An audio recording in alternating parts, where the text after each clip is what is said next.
Hi there, I am Karen Reardon, host of the Leadership Lab, where leaders share stories of growth, change, and impact.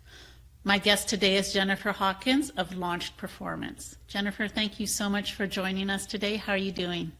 I'm great. Thank you for having me. Glad to be here. So I like to start with something a little light.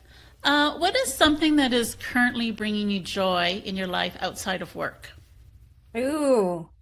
Well, always my kids and my granddaughter, they're amazing, and I have an incredible husband. We've been together almost 35 years. So yeah, I just have personally such a great family and home life. I'm just really blessed that way. We've got some DIY projects. I personally love DIY projects around the house. My husband hates them, but he goes along with me. I think he subscribes to happy wife, happy life. So I'm lucky like that. So yeah. That's a good mantra to have for sure. So it Yeah. sounds like you're very busy these days with family and home renovations and Yep. your business as well. Wow, Yes. that's good. That's good. Keeps you out of trouble, I hope. For the most part, yes, it does. And that's all you're going to say on Right. that. Absolutely. So Jennifer, can you share a little bit about your background and your current role in your business? Yeah. I started in for-profit corporate America and I was in the insurance world. And I really was so fortunate. I started at the Hartford Insurance Group and they allowed me at a very young age to scale into leadership, which was pretty unheard of back then for an old insurance corporate America. I was only 25 years old and they really poured into their leaders. I had just top notch. Millions of dollars were spent on us, bringing in coaches and vendors and that sort of thing to really train us up and coach us up in coaching, leadership, development, managing, that sort of thing. And from there, I really scaled that across 5 different industries. I was in not for profit, for profit, I was an entrepreneur. I've just really had an amazing professional world. And now here I am taking all of that knowledge, all of that success, all of that business acumen that I have and putting that together into this coaching company that I just love so much. Working with elite execs and mid-level leaders, helping them, really build an organization that is not just succeeding, but flourishing and thriving. That's amazing. So Thank you. what was the impetus behind you starting your business? Yeah, for me, my last organization where I was the executive in a regional capacity in blood banking, so not for profit. I had a very large scope. I had every department from front of the house to the back of the house, manufacturing, fleet, HR, you know, the medical side, everything fell under me, including the recruitment, the phlebotomy, like everything you can think of fell under me. And at the time, my son, when I first started there, 6 months into my tenure of moving into blood banking, which I had never been in before, it was very new to me, very different. My son actually was diagnosed by our medical director. His doctors couldn't figure out why he was so sick. And it was our medical director at the blood center that figured out he had a blood cancer, Oh, leukemia. And wow. so my story is just really crazy how my personal and professional life intersected in the way that it did. And all that time that he was sick, I was living out of a hospital room 2.5 years. I scaled our departments. I moved across the northern part of the country. My scope continued to grow. I continued to get promoted. My staff kept getting promoted. But in the meantime, you can imagine it was exhausting and for all that time. And then even when he came out of the hospital, right, his after a bone marrow transplant and multiple relapses, just continuing to do really well at the blood center and continuing to scale. And we were really the face of the need, because here my son was using a ton of blood. He had a blood cancer. And so my personal and professional life really never untangled. And then, so, through recessions that I've built companies, and then now I've got this, and that was when I owned my own company. Then I step into this. Now my son has cancer. Then the pandemic, and now I'm the top executive at this organization.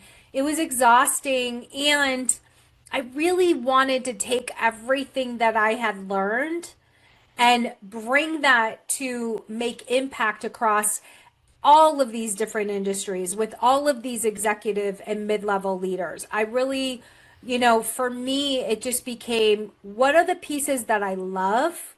What do I want to double down on that? I love coaching and development. I love helping organizations do exactly what I've done across 5 industries. And so that's where, just on the other side of the pandemic, on the other side of my son being well now, just was able in a position to say, I'm going to do the things that I love. I'm going to help other leaders get to the places that I have been, and, double down on that. And that's really what happened. That's an amazing story. I don't know how you did that. Wow. The load that you When took it's on. your children, you always do what you have to do, right? And I think Yes. that, Yes. you compartmentalize and you get it done, and you just keep doing what you have to do. People's lives were on the line in blood banking. I wasn't selling cars. I didn't really have a choice, and my son was using that blood. I had to be like ultra successful. And so aside from my own success and everything I've learned and how well I've always done, it was so personal at this point. And so failure wasn't an option, I period. can imagine. No, Yeah. for sure, for sure. So you said you love coaching and you love development. What does your day look like today? Where are you more focused these days? Gosh, well, as an entrepreneur, you know how that is. If no matter what you're doing as entrepreneur, you're doing it all. And so a lot of coaching and development. I sit on a lot of client calls, cohort calls. I do run cohorts. But I also am working, with my team for marketing and that sort of thing, working with my team on design, working in sales calls, right? So that's part of being an entrepreneur, is that you own it all, which really isn't different than anything I've done before, except that I'm probably more in the trenches than I've been in a long time. Because I really need to be, Right. you have to have your hands in the pot everywhere, in a way that maybe when you're working in large organizations, corporate, that sort of thing, you may not be quite in the trenches at this level. Right, right. So still wearing a lot of hats. But it Absolutely. sounds like you're thriving and loving every minute of it as well. I do. I really do, right? Like I said, it's, and I love being at corporate. I loved being these different organizations and things like that. But now I really get to focus in on, owning it, right? Mm, Like before, I think the difference is sometimes you have to work with people maybe you don't necessarily love to work with or whatever, right? I really get to pick and choose who is in my world, and what we're going to accomplish together. And a lot of times it wasn't even that you didn't love working with them, but maybe you had to work on things that you were like, it's part of the job, it is what it is. But now I get to really go deep in the things that I feel strongly about working on, where before you kind of really didn't have a choice in that, right? So yeah. it's different. Yeah, it does make a difference for sure. Definitely. Um, so shifting gears just a little bit here. So what is sort of one of the, I mean, you wear so many hats. What is one of the biggest challenges you're facing in your business right now? Well, just that. You wear so many hats, right? Like, I And you have to be, so it might be what you love, but it's competing priorities too, right? So Yes. it's tough because here I am, involved in a lot of community events and nonprofits, giving my time to my community, then giving my time to vendors or my team or whatever. Plus making sure that coaching is first and foremost in priority, right? And to my clients. And there are only so many hours a day. And I've been running at 70 hours a week for years. But in the same token, when you've got every function under you, that 70 hours is more taxing than maybe if you're kind of channeled a little bit and you're only focusing on a couple of functions. That's a little bit easier at 70 hours a week than when you've got like 30 functions. So you've Right. got all of this to keep track of, plus it's a lot of hours. So that can be challenging, and you have to really figure out how to balance it and prioritize, right? And let go of things that don't serve you or serve the organization. And so I think that it's that, right? Making that prioritization of what's really serving. You can't be all things to all people and to all places. So really streamline that, figure that out, and scale back on, the things that you need to walk away from. Right. Definitely. Definitely. Do you find your clients face those challenges as well? Yeah, I think that that's the thing, and especially working with mid-level and executive leaders, right? They're being asked and pulled into a ton of different directions as organizations try to be really streamlined in staffing levels and that sort of thing. I'm finding more and more and more that even very high level, they're getting involved in ways maybe that they didn't have to in the past. And that's not easy for everybody, right? Because not everyone is a jack of all trades. And so that can be difficult. And especially if you haven't had to do it in a very long time. For sure, for sure. So on that note, like with the streamlining of staff, do you find your clients are relying more on technology and automations and systems to help bridge some of those gaps? And do you do this yourself in your own business? Yeah, I think that everyone's trying to figure out and double down on AI, but I also don't think it's the answer to laying a ton of people off. It's just not. No. It doesn't perform in the way that organizations, I think, thought it would. Or maybe I think we overinflated some of the expectations around how much you could scale back on staff. But it is there as a tool, and I think it's like any tool, right? So I think everyone right now is if you're an executive, you're like, oh, I can scale back by 20% and and have less staffing levels next year. And then, we're also promoting it as it's going to solve all your problems, and and it's going to do all the thinking for you and all of this stuff. Well, we said that about computers too. Guess what? We still needed people. I think we transferred a lot of jobs, right? But now we need a whole IT team and all of this different stuff. It's not that we walked away from people. We couldn't walk away from people. And so, is it a tool? It's absolutely a tool, just like a computer is a tool. But it doesn't do all of the thinking for us, and it absolutely doesn't have all the answers. And I will tell you, a lot of times the answers it gives us are incorrect. So, right? And you can spot AI miles away. So I would make the argument that it's a tool that needs to be used as such, right, to help you gain the best efficiencies and the most out of the work that you're doing. But it's not the end all be all, and it doesn't replace people. I agree. I agree. I think it is a tool. There's certainly a place for it, especially when it comes to, I think, repeatable and low-level tasks. Absolutely. Yeah. But yeah, I would never look to AI to replace someone's thinking or inputs, right? So Right. yes, definitely. So what's sort of shifting a little bit here? What's one big bold move that has paid off in your business? Like, what's one thing that you've done to make a bold move and Well, in everything that I've ever done, I'm always pretty strategic and out of the box. okay. So when I owned Sylvan Learning Centers, I created a school to get through recessions, right? Like that was just taking what I already had, being super smart and doubling down on that, right? And creating other products and lines of business for myself that really were recession proof. That was smart. And the same thing holds true here. What exactly can I, with already the knowledge that I have, the resources that I have, what other lines of business or what other areas can I expand because they're gaining traction? And what can I walk away from that isn't serving me?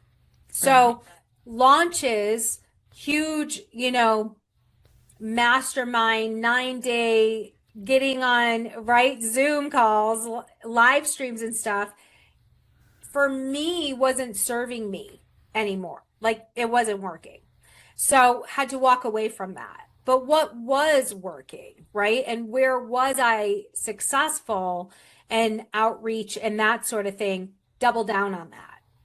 And so that's where I think we don't always shift as well. And I do still think that there's a lot of maybe folks still holding on to those old patterns or old ways of, but it was successful, but it hasn't been in 6 months. So the market, people's habits, what they're everything is shifting.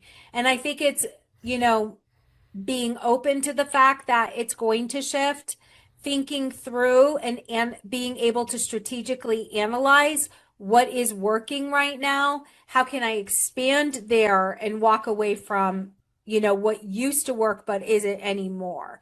And I think that, any organization doing that and doing it well will weather changes.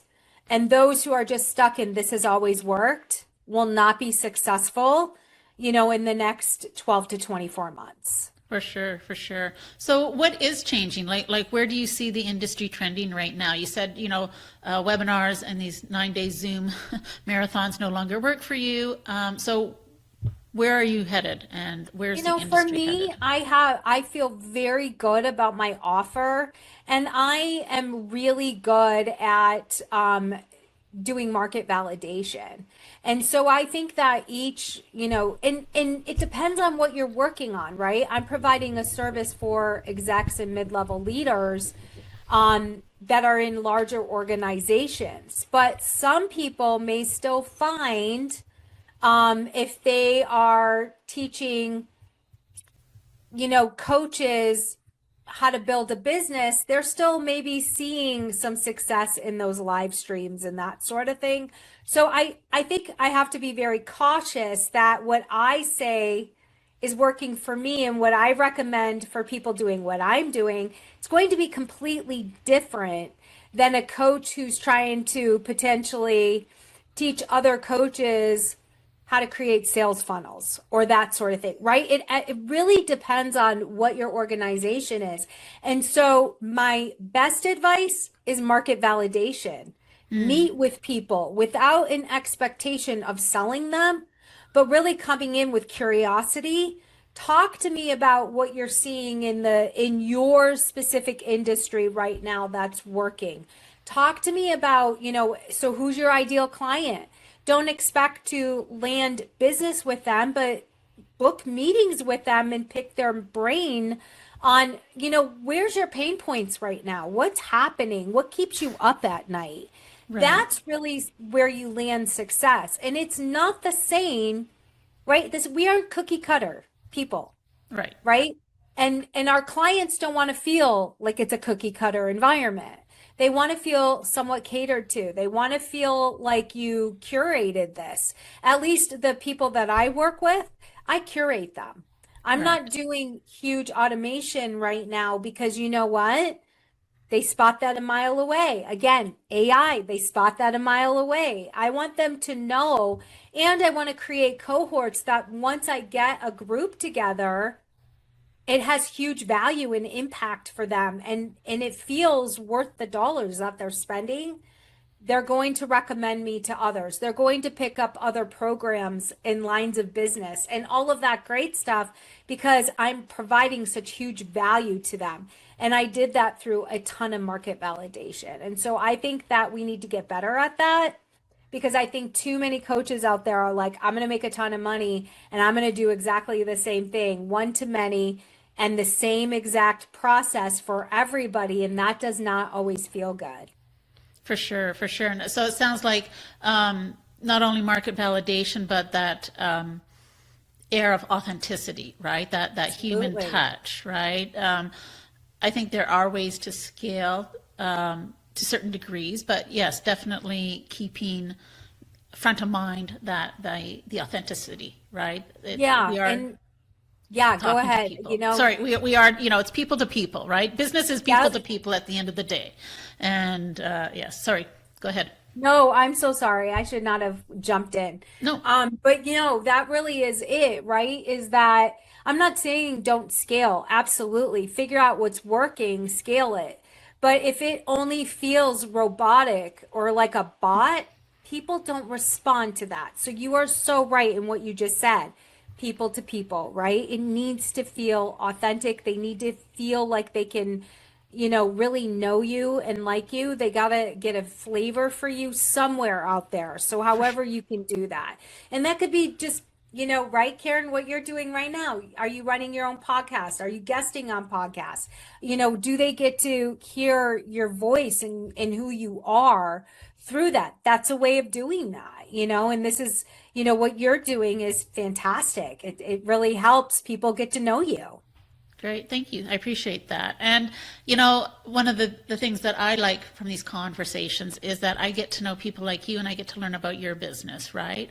I have certain ways and certain ideas around building a business, whatever that may look like, but that's not to say it's definitely not always the right way or the best way. And so I think by having these conversations, it allows me to get more insight and unpack that. What does it take to really grow a business, right? There's so many different ways, as you know. You've worked with so many coaches, especially at the executive level, and so it is having those one-on-one conversations or one to a few conversations where you do get to sort of share ideas. For sure, Yeah, for sure. absolutely. Love it. Yeah. So shifting gears a little bit, when you think about growing your business right now, is that something that is really exciting to you, or is it feeling more chaotic? No, I love that. I've always loved growth though. And that's just through 5 industries, having really done that. I love startup. Like all of that is very exciting to me. I've been in a lot of startups, so that required a lot of growth. It's definitely a sweet spot for me, something that I thrive in. And so for me, it's exciting, and I also understand it depends on, you know, what your next 1 to 5 years looks like in your life too. Some Hmm. people are like, I have a girlfriend who's a massage therapist business. She's like, stop sending me clients. I can't take one more client. I'm working 7 days a week. Stop the insanity, right? Everybody's different, it just depends on where you're at with your business and what your plans are for the near future. And I think, but for me right now, I'm younger. I want to still be doing this. I love what I'm doing right now. And I'm also smart enough to know that I have to be ready to pivot as our world changes. So, what do you think your biggest challenge right now that you're facing when looking to grow your business? What are you coming up I against? think it's what I said is just that the market has been saturated. Mm, A lot of folks entered the market, and I mean no disrespect, but there are a lot of folks who entered the market. They were maybe tired of the world that they were in, and they thought, "Hey, I'll just start a business. I'll start a coaching company." People have paid a lot of money for what they felt like was going to be a lot of expertise, and maybe the promise wasn't delivered on. And that makes it challenging, frankly, for those of us who have had a lot of credibility, right? It takes a lot more interaction and a lot more working with someone, a lot more touch points for there to be trust. And so I think moving forward, that's been more challenging, right? Making sure you have the receipts, the street cred, and that people can really validate that. For sure, for sure. So how do you go about managing all these different touch points in a way that is sustainable for you and your team?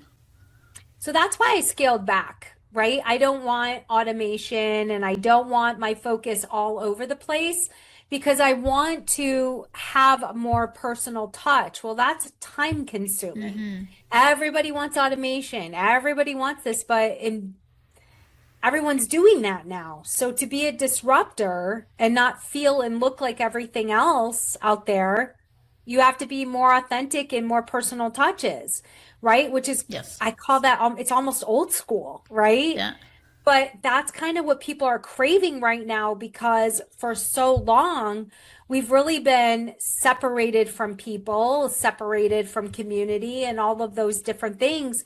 And if you think about what's really trending and what's growing in leaps and bounds, it tends to be how people are coming together, how community is being built, how they have experiences, right?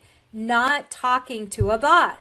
Yes. So, so that means for me, I have to be very greedy about what gets on my calendar, Yeah. frankly. No, I think, yeah, I think that's so true. I think authenticity and, individual touch points and there's a challenge there in that the more we automate, the more people are looking for trust, right? And for those authentic connections. So it is a bit of a balancing act for sure.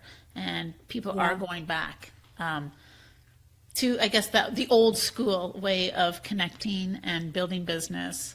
To your points. And it's a trend. I'm seeing I personally follow some really great coaches and leaders in the industry. And I'm getting emails from them. Look, I let my sales team go. Not because they weren't doing a great job. They were. But here's the thing. It's really tough to translate who I am through a bot, through a salesperson, through a marketing funnel, through, right? Like all that stuff. And it's like, I need to double down and get back with people so they know who I am. And so I know who they are. Right. Right. And so I think that there is a bit of a shift. And that's why I also believe you have to be really careful about how much you integrate and rely on AI to do what things.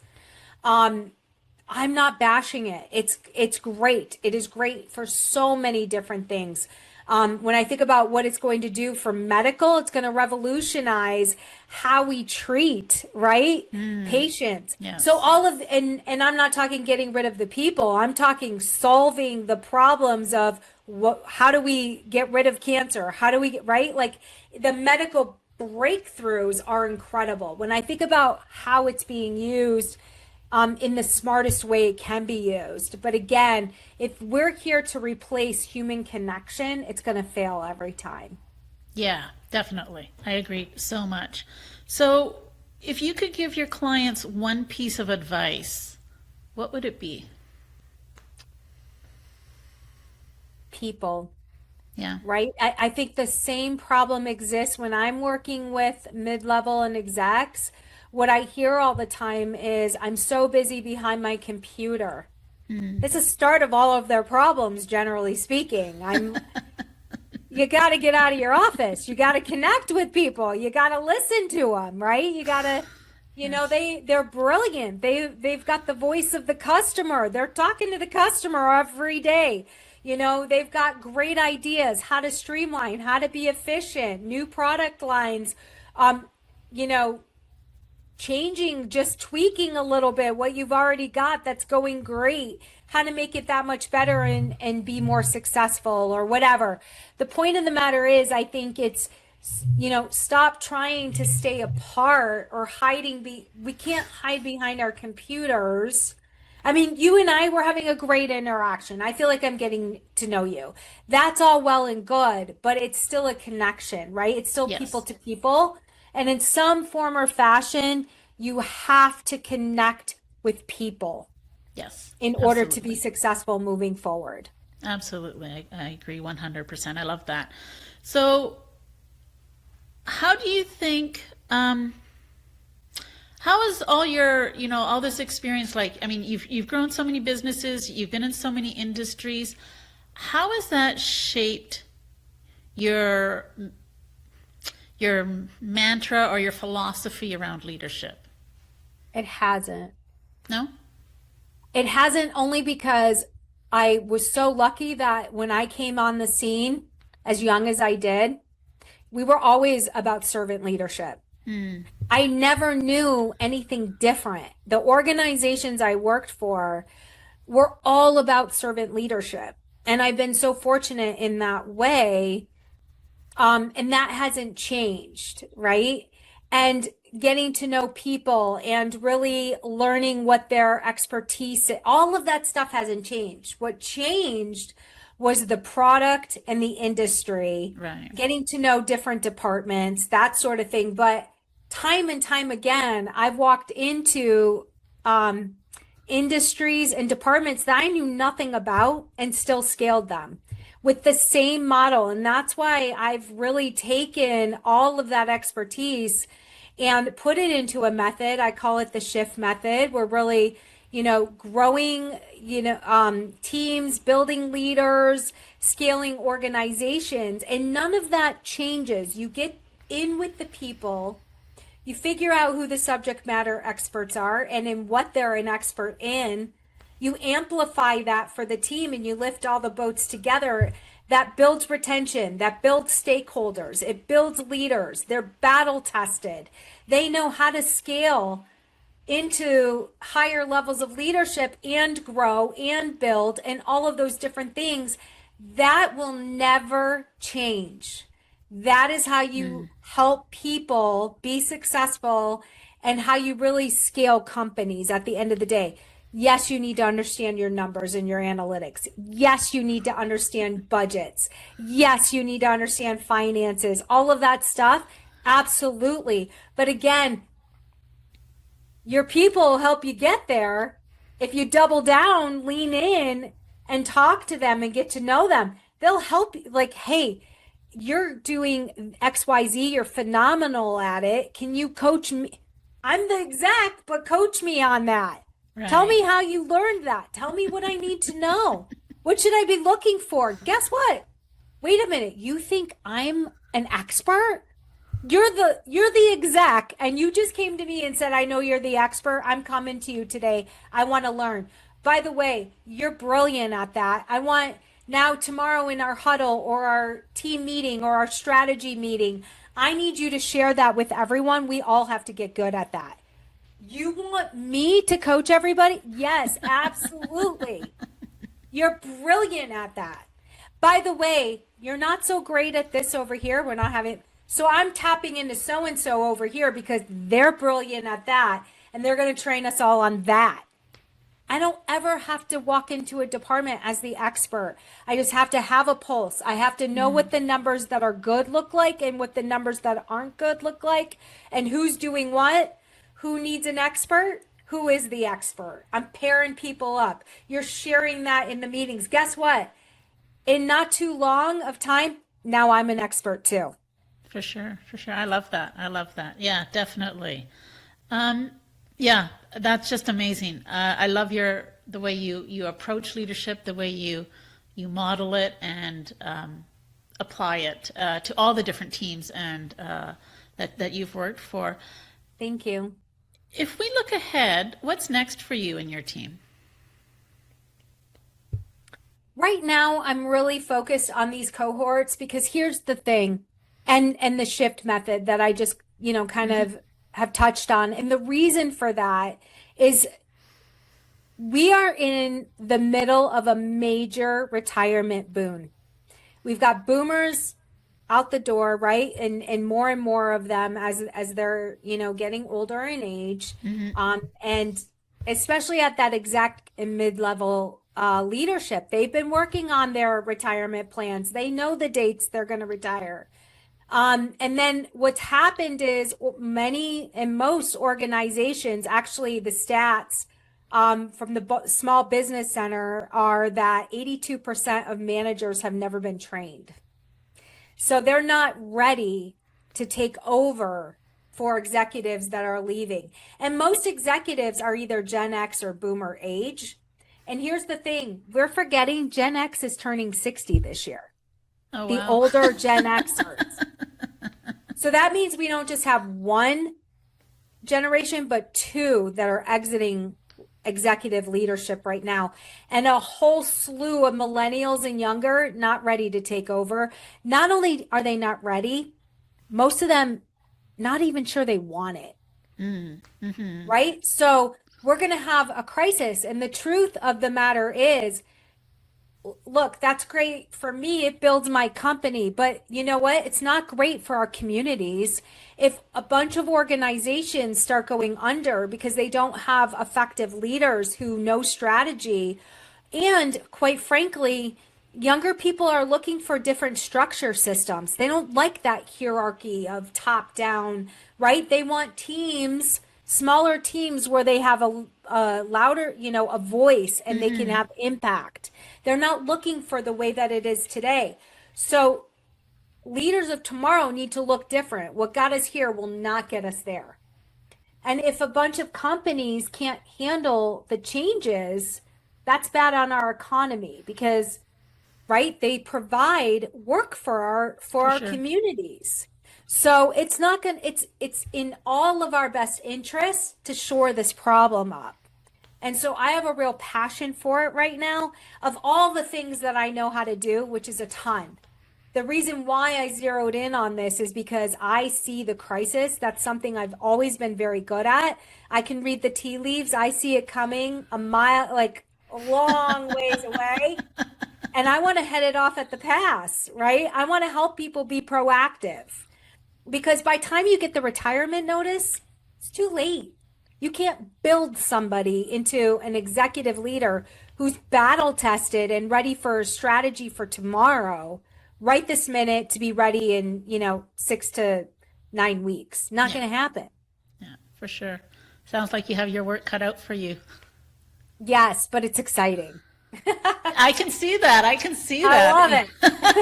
You're loving it, definitely. Jennifer, I really enjoyed our conversation today.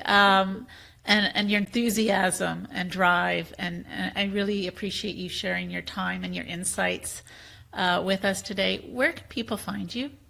Yeah, so I'm on LinkedIn, just Jennifer Hawkins, or my website, launchedperformance.com. Great. Thanks again so much for sharing your time with us. I really enjoyed speaking with you today. Thank you. Same to you. I had a blast. Thank you for spending your time with me today on the Leadership Lab podcast. My hope is that this conversation sparked a new perspective or reinforced something you already knew. Until next time, keep leading with curiosity and intention.